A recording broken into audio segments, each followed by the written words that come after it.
We are looking at section 13.2. So we're going to now talk about integrals of vector functions. So in the last section, we looked at how we could take limits and derivatives of vector functions. Today, we're going to look at how we can take integrals of them, and that gives us an application then of projectile motion. So to take the integral of a vector function here denoted by a little r, we then get the antiderivative big R as we do with regular x and y functions as well. And like we did with derivatives, we're going to take our antiderivatives part by part. So I part, j part, k part. And then you are going to have a plus c. And that c could apply to any of the three parts, the I, j, or the k. If we have limits of integration, then we are going to still take our antiderivatives of each part and then plug in those limits, upper minus lower, just as we would for regular x and y functions. So looking at these is kind of the same applications as the last one.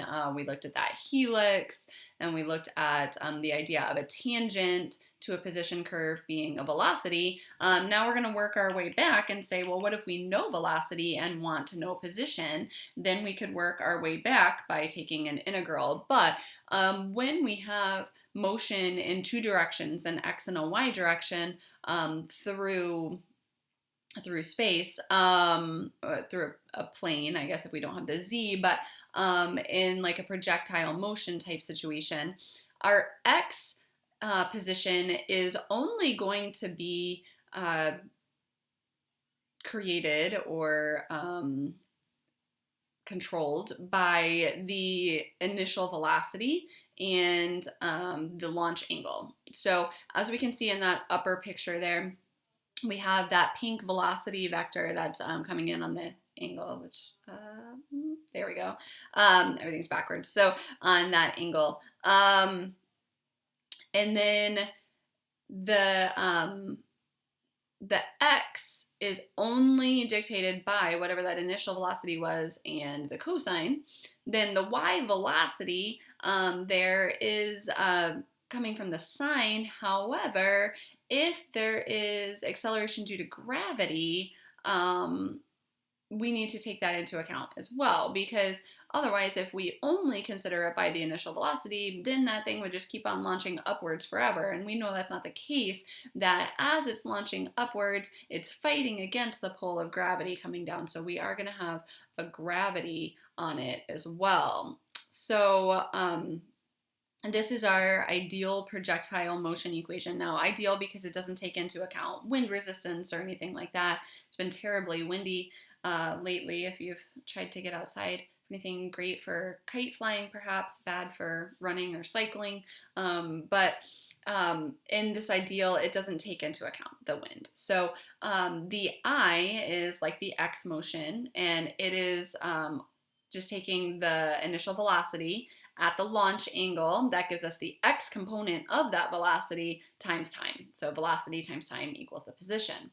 But for the j part there, that's like our y motion. We still have the velocity times the sine of the launch angle. That's giving us the y component of that velocity. But then we do have to subtract from that the effect of gravity. So 1/2 times our gravity constant, which depends what kind of units we are measuring, with 9.8 if we're in meters per second, or 32 if we are in feet per second. And then that is times time squared. Okay, so then these could be some things that you could be asked to find in projectile motion. We might care about the maximum height. How high does that projectile get? When we think about maximum height, I mean, this is a great formula, but where did this formula come from? Well, if it's at the maximum height, what's going to be true about it at its maximum height? We have a horizontal tangent there, which means that we would then have a velocity of 0 in the upward direction. So that's where the y velocity is equal to 0, is the time there that we would have our maximum height. The flight time, if we think about where did that come from, the flight time is when does it land again. So it's going to land when its y value of position is equal to 0. That's most likely where it started, was at a y position of 0, and then it's going to end also at a y position of 0. So that's the time when that y position would be equal to 0. The range, well, that's how far away is it when it lands. So how far away, that's an x position, and that's the x position at the flight time. So we would take that flight time and plug it into the x position equation there. So that's where these equations come from. And this is just a picture of how we could do a projectile motion here. This one does have an initial, like it's being launched off of a pedestal or something, so it'd have an initial x and y there. So let's look at some examples. So for our first one, we're going to do an integral. We are going to integrate cosine of ti plus j, we'll do minus 2tk dt. Okay, so to integrate this, we are going to integrate part by part here. So that first part, the I part, integral of cosine, and you guys know I always get tripped up with the cosine and the sine. Is it positive? Is it negative? So I always think back to derivative. I know it's going to be some kind of sine, and then I ask myself, the derivative of sine is cosine. Yep, so that's good. I don't need to worry about any negatives. And that's going to have the I part on it. Then j. J is not our variable, right? J is just that vector part. So the variable is t. So really what we're integrating here is 1. That's all that's there. We're integrating a 1. So what has a derivative of 1? T has a derivative of 1. So that gives us tj there. And then when we integrate that minus 2t, we're going to get minus t squared and k. And then we would have a plus c because there were no limits of integration on this. So we're going to have a plus c. Now, for our next example, let's go ahead and we'll keep our function the same here that we're integrating, but let's throw on some limits of integration. Well, if we do that, then we don't need a plus c anymore, and instead we have to evaluate this between those two limits. So when we do that, we plug in the upper limit, so sine of pi I plus pi j minus pi squared k, and then minus, plug in that lower limit, sine of 0I plus 0j, and then minus 0 squared k. All right, so then we want to evaluate what each of these things are. So sine of pi, that is 0, pi j minus pi squared k, minus sine of 0 is 0, 0 is 0, and 0 squared is 0, so that all wipes out, and the only things that we're left with are pi j and minus pi squared k. All right. All right, for our next one, we are going to look at a motion problem. And we are going to be given acceleration given by -3 cosine of ti minus 3 sine of tj plus 2k. We know that the velocity at time 0 is 3j, and we know that the initial position is 400. So these are our facts about this motion. We want to find a position equation for this motion. So starting with acceleration, if we take a step back from acceleration and integrate acceleration, we'll get our velocity. So when we integrate this piece by piece, Integral of cosine, I know is going to be some kind of a sign, positive, negative. Let's see, the derivative of sine is cosine, so I need to keep that negative there. That's the I part. And then, again, I'm going to have this 3. It's going to be some kind of a cosine. Derivative of cosine is negative sine, so I need to take that negative away now. So cosine gives negative sine, so that's good. All right, and then this is 2. We're not integrating 2k, we're just integrating the 2 because the k is just a vector value there. So integrating 2 gives 2t, brings in that variable. And then I would have a plus c. And that plus c is going to be figured out by knowing that when we plug in 0, we should get a velocity value of 3j. So 3j should happen when I plug in 0 for t. I'm going to go through and plug 0 into every part of this to find out what that c is. Okay, so sine of 0 is 0, so that part goes away. And then cosine of 0 is 1, so that's 3j. And 2 times 0, that's 0. And then plus c, and that's equal to 3j. So 3j equals 3j plus c. Well, then c must be equal to 0. Okay, so our velocity equation then is -3 sine of ti plus 3 cosine of tj and plus 2tk. And then the c is just 0. Okay, so that's velocity.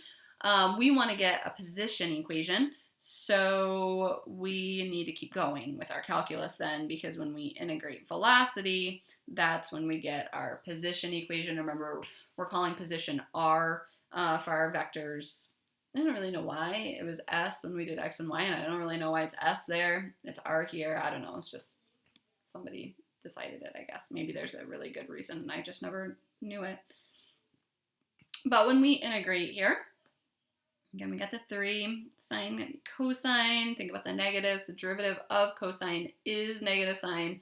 So I want positive cosine to give that negative sign. So that's good. Got the I.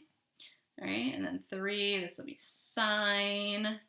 And derivative of sine is cosine, so same signs there, so that's good. Integrate 2t, I get t squared, and it's k, and that is plus c. That plus c is going to be evaluated using our initial position of 4, 0, 0. This is your I, j, k.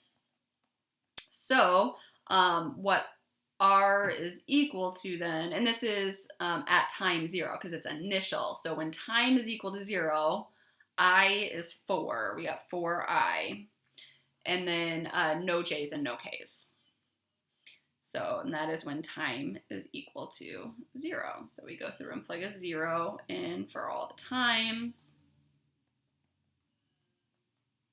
And that will help us figure out our t, or our c here. So for I, cosine of 0 is 1, so that's 3i. Sine of 0 is 0, so that part's gone. 0 squared is 0, so that part's gone. And then we got the c. All right, so if 4i is equal to 3i plus c, then minus 3i, and 1i is c. So our equation then, we're going to put a 1, a plus 1, into the I part. So I'm going to say r is equal to 3 cosine of t, that was the I part, but now plus 1, because I know there's a 1 along with that I part, because the c is 1i. So that brings in that 1i. Then nothing else has to change, because we did not have any c value for the j or the k. And so then that would be our position equation there. Okay. All right, one more example. We're going to look at a launch problem. So in this, we are going to launch with an initial velocity of 500 meters per second at a 60-degree angle. And what we want to know is, where is it 10 seconds later? So 10 seconds after we launch this thing, where is it? How high is it? How far away is it? Okay, so I gave you all those equations in the PowerPoint, and you're welcome to use those. For me, you guys know I'm not an equation memorizer. So I'm going to draw myself a little picture here. I am launching at a 60-degree angle, and I have an initial velocity of 500. That 500 is taking me in both the x and the y direction.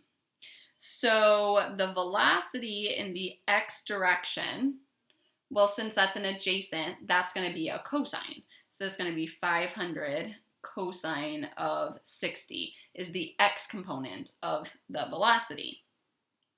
The velocity in the y direction, well, that's an opposite, so that's going to be a sine. So it's going to be 500 sine of 60. But velocity in the y direction, we also have gravity affecting this, so I'm going to need to subtract gravity times time. Now, if I integrate both of those would give me my positions. So my position in the x direction would be integrating this. Well, it's just some constant, right? So I don't need to take an actual integral of cosine, because 500 cosine of 60, that's some number. I could evaluate it now, or I could evaluate it later. It doesn't really matter. But it's just some number. So when I integrate it, I'm going to get 500 cosine of 60 times t. How long has this thing been flying? That will tell me how far over this thing is. Plus C, not really necessary. I'm going to say that we're launching from the origin. So unless you're told you have an initial launch position, you just assume it's 0, 0. Now when I integrate for the y, again, 500 sine of 60 is just some number. So when I integrate that, 500 sine of 60 t. And then g is some number, the gravitational constant. So 1/2 of g t squared here, raising the power, dividing by the power, doing the power rule there. So those give me my position equations, and what I want to know is, where is it 10 seconds later? So I'm going to plug 10 into this. So 500 cosine of 60 times 10. That tells me where this thing is 10 seconds later. So that actually works out to be exactly 2,500. Just type it in a calculator. Make sure you're in degree mode, because the 60 there, or you could change it into a pi thirds and then being radians, and that's fine, but just make sure you're careful about your mode on these. And then for the y, I'm going to plug in a 10 for time. And then gravity, because the velocity was measured in meters per second, our gravitational constant is 9.8, and 10 squared. So I plug that in there, plug that in a calculator, and I get 3840 about. And so then these would both be meters. So after 10 seconds, it is 2,500 meters downfield, like away from us horizontally, and it is 3,840 meters in the air. So that's where we would find this thing 10 seconds later. All right. Let me know what questions you have as you're working through your assignment, and I'll see you again soon.